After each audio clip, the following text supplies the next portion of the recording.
बिस्मिल्लाहिर्रहमानिर्रहीम। नाज़रीन, फ़ेल अजवफ़ ऐसा फ़ेल होता है जिसके आइन कलमा पे हरूफ़ इल्लत आते हैं, और हरूफ़ इल्लत अलफ़ वाव ये इनमें से कोई भी हो सकता है। और फ़ेल अजवफ़ का जो हरफ़ इल्लत है वो अपनी बीमारी की वजह से हरकत करने के काबिल चूँकि नहीं रहता, तो लिहाजा उसका इलाज हम पे ज़रूरी हो जाता है।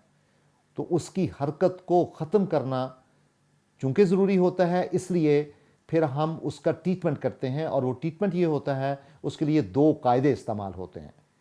पहला कायदा ये होगा, जिसको हम इस लेसन में कायदा नंबर 2 आपको नज़र आ रहा है, इसके दो हिस्से होते हैं। यानी अगर हरूफ इल्लत से पहले वाला हर्फ जो होता है उसको हम मा कबल भी कहते हैं।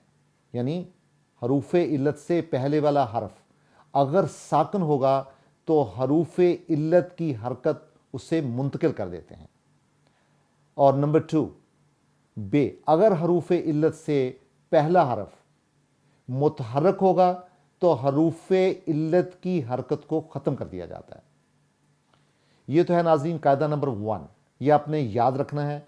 और इसके साथ जो आपको कायदा नंबर 3 नज़र आ रहा है उसके 3 पार्ट हैं। उसमें हम क्या करते हैं, हरूफ इल्लत की जगह दूसरा लफ्ज़ लेके आते हैं, उसको एक को दूसरे के साथ बदल देते हैं, लेकिन उनका अदल बदल हरूफ इल्लत से ही होता है। मिसाल के तौर पे हम कहते हैं कि हरूफ इल्लत की जब हम हरकत का फैसला कर लेते हैं, जो कि कायदा नंबर 2 में आपको नज़र आ रहा है, तो कायदा नंबर 3 के मुताबिक उसके 3 हिस्से होते हैं।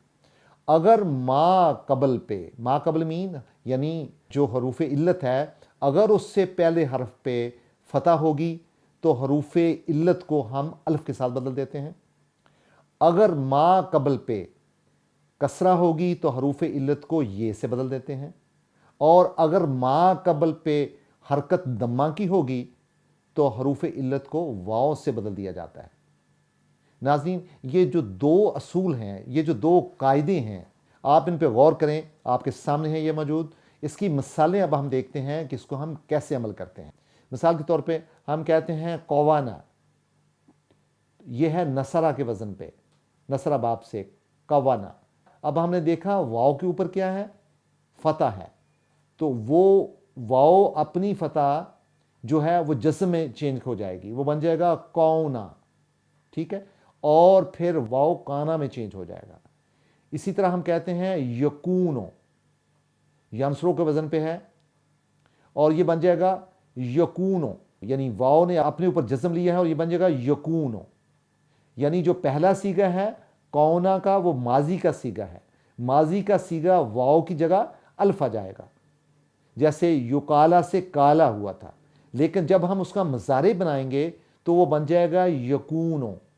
ये क्यों बना? क्योंकि ये हमने प्रिंसिपल तय किया था कि जो वाव के ऊपर अगर फतह आएगी तो वह अपनी फतह को ख़त्म करके जज़्म आ जाएगी उसके ऊपर, और ये यकूनो बन जाएगा।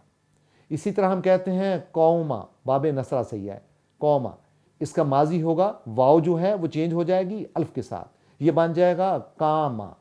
कवामा कहते हैं ठहरने को, वो खड़ा हो गया, कौम नहीं होगी बल्कि हम कहते हैं कवामा, ठहरना, यानी वो ठहरा। तो ये वाव परसिस्ट नहीं करेगी, वाव अपनी शक्ल बरकरार नहीं रख सकेगी, तो इसको हम पढ़ते हैं कामा, यानी वो खड़ा हो गया। और फिर इसका जो मज़ारे है वो बन जाएगा यकूमो, यकूमो। तो ये बड़ा सिंपल है, जो हमने कायदा बयान किया उसके ऐन मुताबिक है कि जो वाव है उसको वो जज़्म के साथ आएगी, और उससे पहले वाले जो हर्फ होगा उसके ऊपर वो दमा दे देगी, तो ये बन जाएगा यकूमो। इसी तरह हम कहते हैं आवाज़ा, उसने पनाह मांगी, आवाज़ा, तो आवाज़ा का माजी होगा, वाव जो है वो अल्फ के साथ बदल जाएगी माजी में, ये बन जाएगा आज़ा। और जब हम इसका मज़ारे बनाएंगे ये बन जाएगा यऊज़ो, वो पनाह मांगता है। तो नाज़रीन, जो इसके बाकी भी अल्फाज हैं वो आपके सामने हैं, वो इसी प्रिंसिपल के तहत चेंज हुए हैं कि जो माजी है उसकी वाव अल्फ के साथ बदल जाती है, और जो मज़ारे हैं उसमें एक असूल रखना पड़ता है कि अगर वो जो हरफ इल्लत है वो फ़तह के साथ है तो वो अल्फ से बदलेगी, अगर वो कसरा के साथ है तो ये से बदलेगी, अगर वो दम्मा के साथ है तो वो पेश से बदलेगी। और इसी असूल के मुताबिक ये आपको सारे अल्फाज जो हैं इस टेबल में नज़र भी आ रहे हैं। मतलब कुरान हकीम की आयत सूरह बकरा की, व इज़ काला रब्बुका लिल मलाइकती इन्नी जाइलुन फिल अर्दे खलीफतुन, کہ جب آپ کے رب نے کہا فرشتوں سے کہ میں بنانے والا ہوں زمین میں ایک خلیفہ. ناظرین غور کریں، بلیو کلر میں قالا کا لفظ ہے، بیسیکلی یہ لفظ ہے قوالا ماضی میں، اس کا ماضی ہے قوالا، لیکن واو بدل گئی الف کے ساتھ، یہ بن گیا قالا. اور اگر ہم اس کا مضارع بنائیں گے تو یہ بن جائے گا یقولو. یقولو یعنی قوالا میں جو واو ہے وہ اس کے اوپر دمہ آ جائے گا، اور یا جو ہے وہ مضارع کی ہے، اور لام کے اوپر بھی دمہ آ جائے گا چونکہ وہ مضارع کی نشانی ہے، تو وہ بن جائے گا یقولو. تو قوالا قالا اس کا ماضی جو اصل پرسسٹ کرے گا، اور مضارع ہوگا یقولو.